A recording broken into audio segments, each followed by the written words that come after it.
a quienes no han vivido en dictadura a Buenos Aires para ver dictadura. Porque lo que hoy está sucediendo en Buenos Aires, calles cortadas, gendarmes subiendo a transporte pidiéndote documentación, mensajes intimidatorios en los medios de comunicación, trenes diciendo, ojo que si hay violencia vamos a reprimir. Eso es dictadura sin estar en dictadura.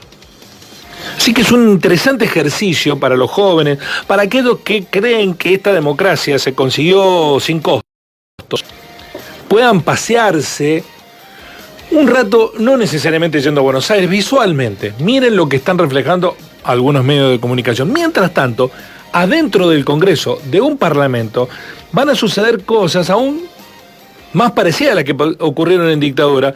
Van a decidir tomar más deuda violando una ley, con sectores de la oposición, el dador de gobernabilidad, que está el de Salta, el de Tucumán, el de Córdoba, los peronistas porteños, Pichetto, pero voy a votar a favor del DNU, con lo cual el DNU no sabemos en cuánto nos van a endeudar, no sabemos cómo es, sí sabemos es que nos va a comprometer aún más el futuro nuestro. ¿Qué implica esto? ¿Más deuda con el fondo?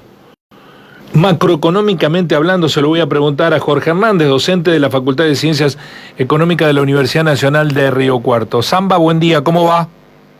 Buen día, Guillermo, ¿cómo están? Bien, bueno. ¿Otra vez más de lo mismo? Entiendo que sí, ¿no? Esto tiene que ver lo que está pasando adentro del Congreso con lo que está sucediendo afuera, ¿no? Tienen una correlación muy fuerte, y no solamente en términos de la institución, también, pero no solamente en términos de la institucionalidad que también planteabas vos al comienzo, ¿no? Una ley, una sanción de compleja o de dudosa legalidad de una acción económica que tiene las consecuencias que ha tenido desde el gobierno militar en adelante, las consecuencias de los acuerdos con el Fondo Monetario, que está intentando más o menos legitimarse en el Congreso de la Nación.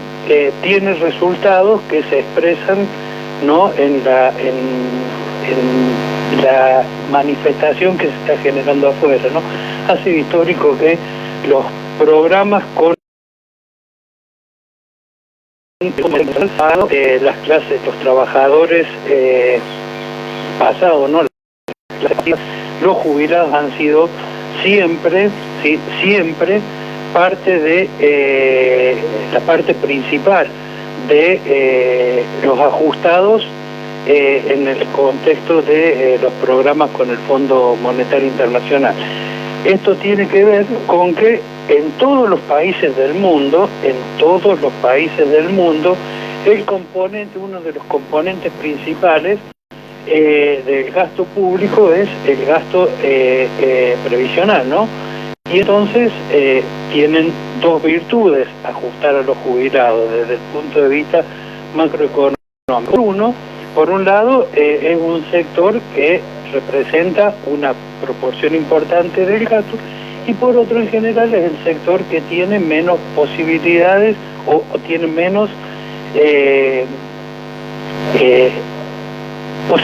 posibilidades de organizarse en un reclamo, ¿no? Y aquí en la Argentina esta situación de tantos años de estar siendo afectados ha generado un entrenamiento en la clase pasiva de reclamo y ha empezado a generar solidaridades como las que se expresaron la semana pasada, como las que se esperan que se expresen esta semana, que convierten un fenómeno que es poco habitual de reclamo de los jubilados en una manifestación más visible, ¿no?, para la sociedad y para la política.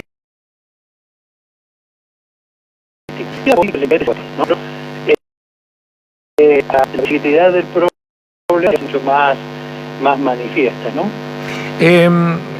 Profesor, ¿por qué es necesario acudir al fondo si el gobierno hizo el ajuste por encima de lo que pedía el fondo? si tenía superávit fiscal, si logró contener la inflación, si todo lo que dijeron que había que hacer para lograr estabilizar económicamente la Argentina, porque tenemos que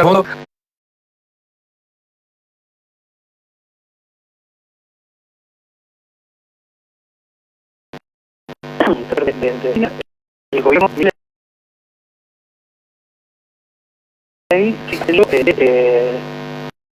de incrementar las reservas con las cuales sostener una vecina en que tenga un determinado valor. ¿Sí? Hay un régimen de tipo de cambio controlado, muy parecido a lo que sucedió en el gobierno de la dictadura militar bajo la gestión en el Ministerio de Economía de Martínez de Oz, lo que se conoció como tablita cambiaria. Sí, aquí tenemos un esquema muy similar.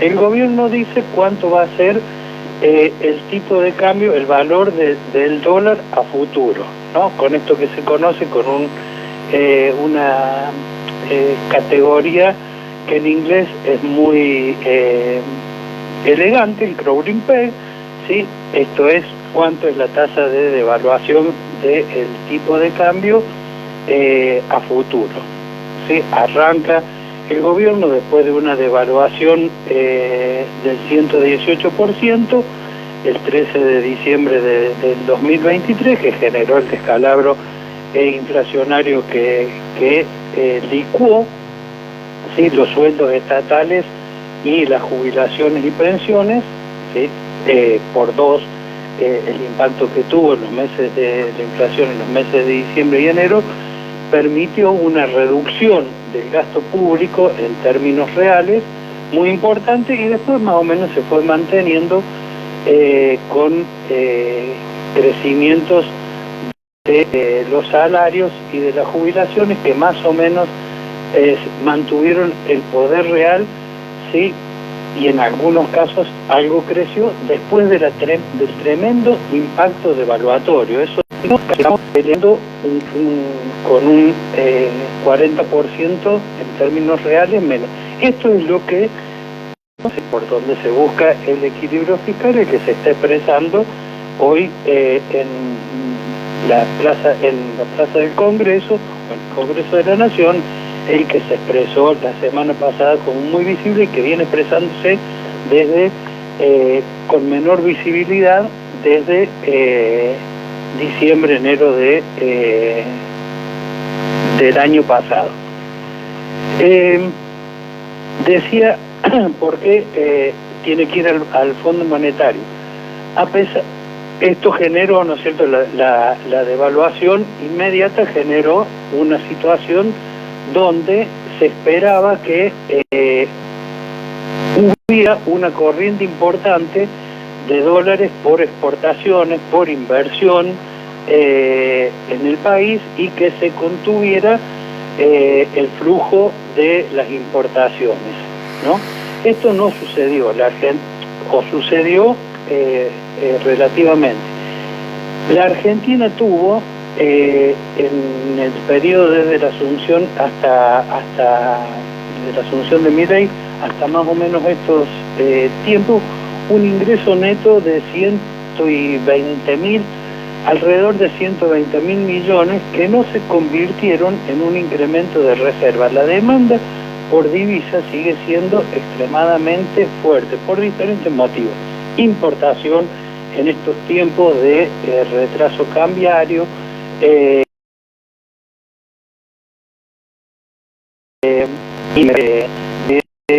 las transacciones con el exterior. Lo más reciente es las medidas que se tomaron ayer o antes de ayer sobre el sector textil y de la indumentaria. Y la otra muy evidente de esto es el turismo en el exterior, turismo en el exterior y viajes de compra que también se están haciendo por motivo, ¿no? Porque el tipo de cambio que tuvo aquel incremento tan espectacular el 13 de diciembre, en términos reales, después fue perdiendo valor. ¿Por qué? Porque la inflación de diciembre fue del 25%, diciembre del 23%, la del... un valor parecido fue la de enero del 24, y eso se fue comiendo parte de la devaluación. Y después este famoso crawling peg, que definía una tasa de crecimiento del tipo de cambio del 2% con tasas de inflación que iban muy por arriba. Hace un par de meses el gobierno decidió que la tasa de crecimiento del tipo de cambio, la tasa de crawling peg fuera del 1%. Tenemos, ¿no? En la memoria más fresca tenemos tasas de inflación del 2,5, alrededor del 2,5, ¿no es cierto? 1,5 puntos, sí, un 150% de inflación por encima de la tasa de devaluación. El dólar, sí, está en este análisis, el dólar va quedando barato en términos de pesos, sí, y esto hace que la dinámica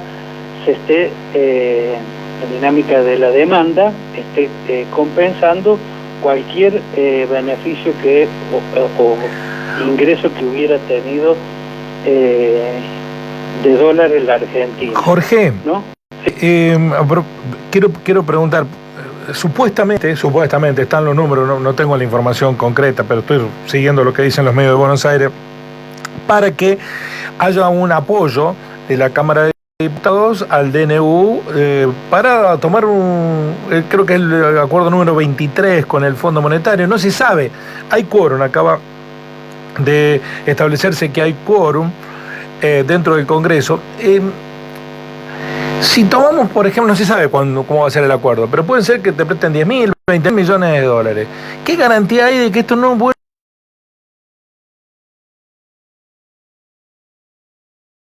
a pagar los participantes? No hicieron nada para los objetivos que se tenían. Macri ganó las elecciones de medio término, pero después a los 4 meses todo se derrumbó dentro de mí, como dice el tema. ¿Qué garantías hay que esta vez se dijo? Ninguna, absolutamente ninguna. Esto, por eso le estaba haciendo tal vez largo relato, ¿sí? Hay equilibrio presupuestario, ¿sí? Hay equilibrio presupuestario en el gobierno nacional, hay una política monetaria que pudiera pensarse contractiva, ¿sí? Pero hay un problema, que los dólares que entran en una cantidad significativa, las exportaciones creció que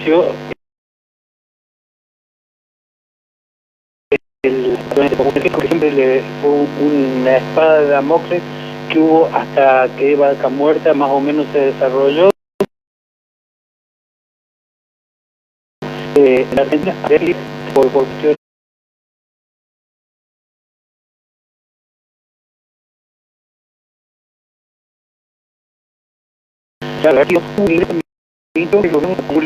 la demanda de divisas, ¿sí? Va a hacer que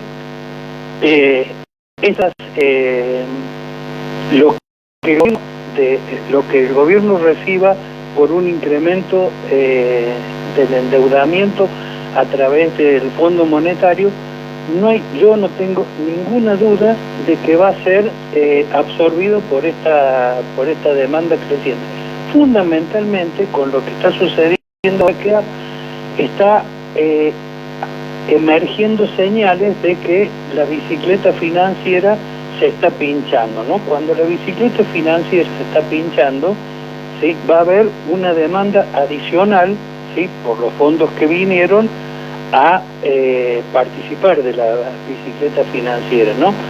Y esto va a tener, en mi opinión, la dinámica que ha tenido siempre esto, ¿no? Los primeros que salgan, o los más próximos a estar beneficiados por el tipo de cambio que se va a poder sostener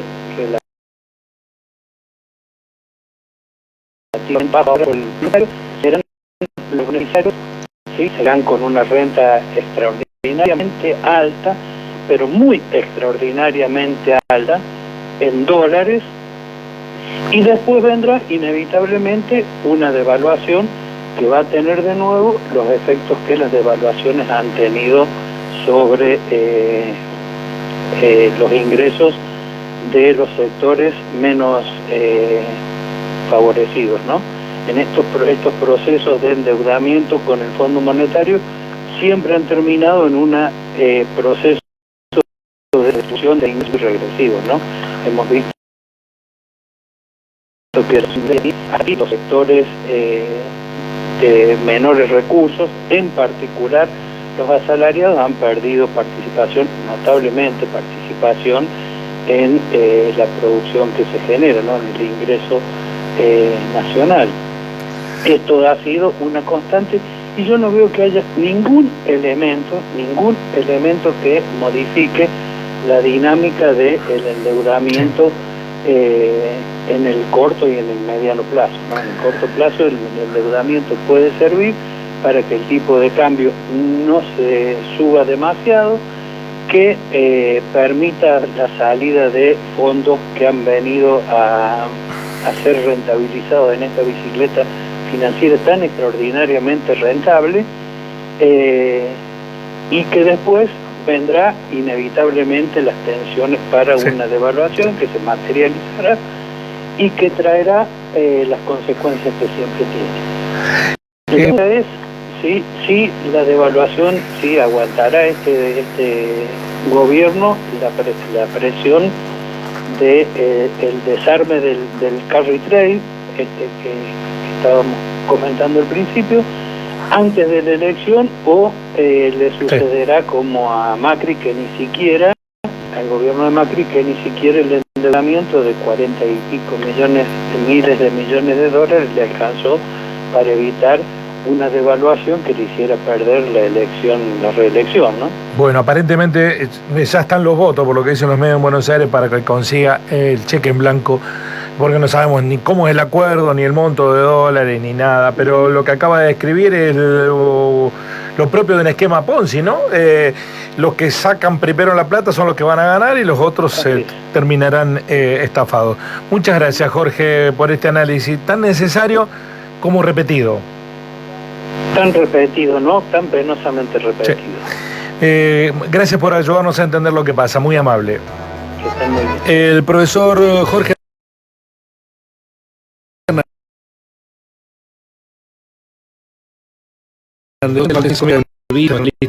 que dijeron esto va a terminar así y terminó así. Quiero ponerlos en fila a todos los periodistas, economistas, políticos que aún hoy le van a dar el cheque en blanco al presidente para seguir endeudándose. Deuda nuestra que se la van a llevar los especuladores financieros de siempre. Pero hay que ser... no puedo encontrar la palabra exacta que sintetice